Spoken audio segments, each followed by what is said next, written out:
What is the most messed up thing you have seen? When I was about 9, my friend Jason called to say he was coming over. This was the 80s, so no cell phones. So, after he was taking way too long to get there, I called. His grandma said he'd just left a little bit ago. So, I waited. He still didn't show. We lived in a dangerous part of town in Section 8, and so I started to get nervous again. He was only a block away. Why would it take so long? I called Gram again, and she was like, well, maybe he saw a friend on the way. Check outside. So, I did. I went outside, and his dead body was by the entrance to my building. His coat and shoes were gone.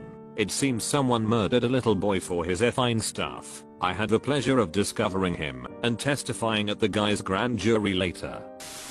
I didn't see the accident, but while living in Jamaica I saw a man carrying a mangled body just walking in the country. I later learned they were brothers and worked construction together. One brother fell from a great height, and the other brother was just carrying his body, walking towards the hospital. Even though the brother had died on impact, he was just in a terrible sad mania.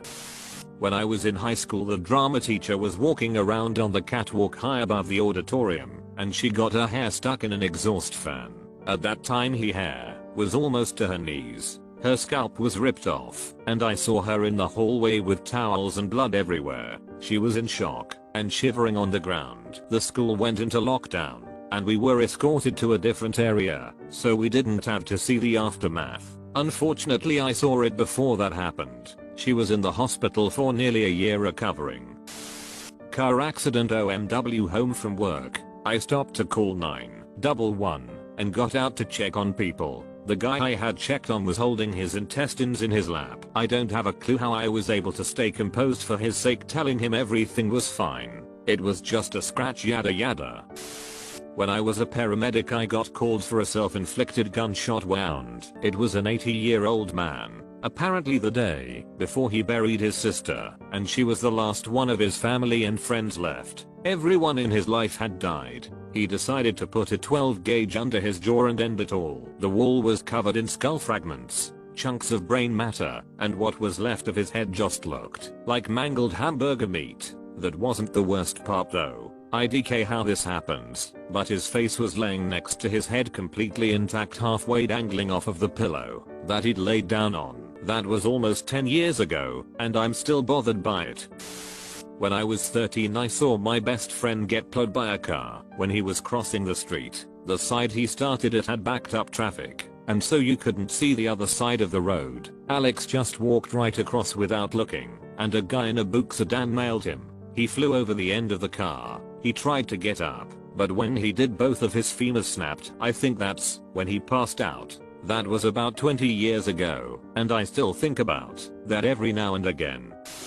Woke up one night to a loud bang, looked out the window, and saw someone had crashed into the tree next to the apartment I lived in. Saw the driver get out and run away. I called the cops and went outside to survey the damage. The driver had hit someone and pinned her head against the tree. The top half of her head was missing. She was barely breathing, unconscious and obviously dying. Then a kid comes running across the street, followed by an adult. The kid sees the body and realizes it's his mother. Starts screaming, "That's my mom."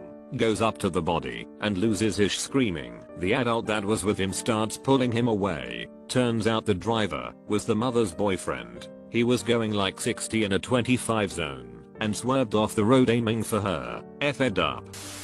Back when I worked at Walmart, I walked into the bathroom one day before my shift and seen this guy hunched over the sink with the nozzle on a can of compressed air up his nose, spraying up in his nose with blood spewing out all over the place. Left me in shock for a second before I just left and closed the door and went and told my manager.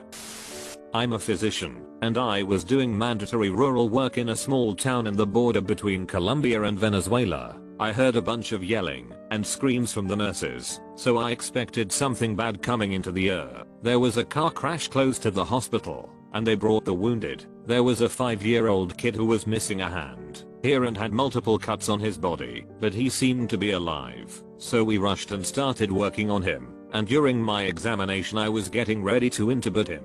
put a tube on his throat to protect his airway, and when I opened his mouth I saw a lot of blood and brain tissue coming down from his cranium into the back of his throat. That means he had a cranial base fracture, and his cranial contents were just draining into his esophagus. I knew at the time there was nothing else for me to do, so I immediately switched my focus to his sister, 13 to 15-year-old sister, who was in a better shape. One of the worst days of my life for sure.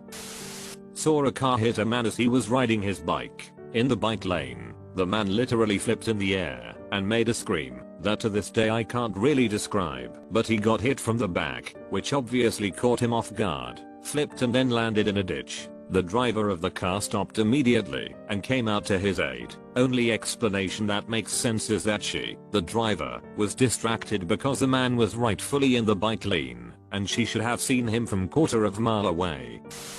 Firefighter here.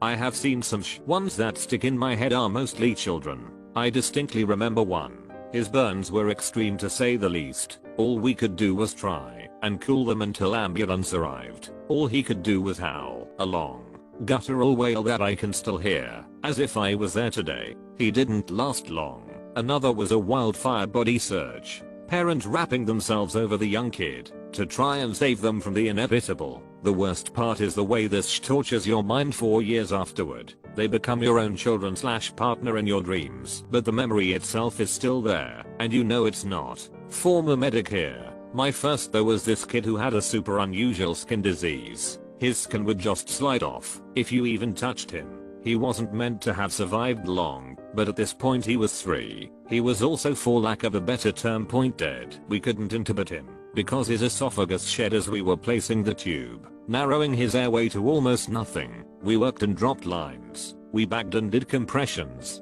The bag wouldn't stay on his face. The skin sliding all around wouldn't allow us to seal. It was a refined nightmare. I was on holiday at a lake in my country and 2 kids, brother and sister, drowned. Only one of them was found while I was at the beach, and they tried to resuscitate her for an hour with no luck. Her mother, father and another one of their sister was there on the beach, obviously crying. It was really sad to watch them have hope and pray for an hour just to see her die too. The other kid's body was found another few hours later. Rest in peace. I hope I use the right words. English is not my first language.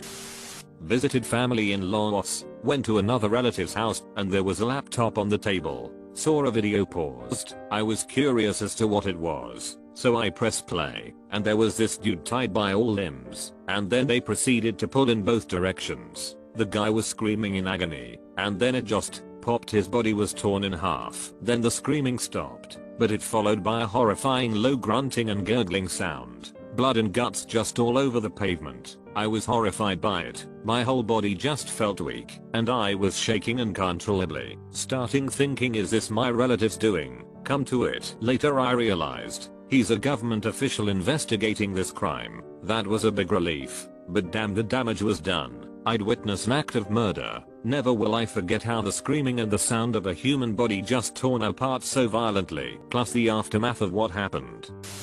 Maybe not that effed up to someone else, or if you watched this kind of thing in a video, but effed up to me, because it happened to me, so I saw it all up close and first hand. It's just before midnight, and I'm on a motorcycle coming home. I'm literally 1 street from my turn, and a guy blows a stop sign and T-bones me. Drivers often don't see motorcycles. Most drivers' brains are like wired to react to a set of headlights, so one headlight doesn't register as a moving vehicle. Anyway, I get hit on the right side and somehow twisted around the bike, landing on the pavement, and the bike is on top of both my legs, and his front bumper is pinning the bike onto me. I sit up. Not smart to move after a serious accident, and don't remember feeling pain. I had the wind knocked out of me, but I raised my left arm and saw it was completely twisted around backward. It was broken in half above the elbow, which was effed up for me to see my own arm all mangled. I immediately knew this was a serious accident. I look up at the driver,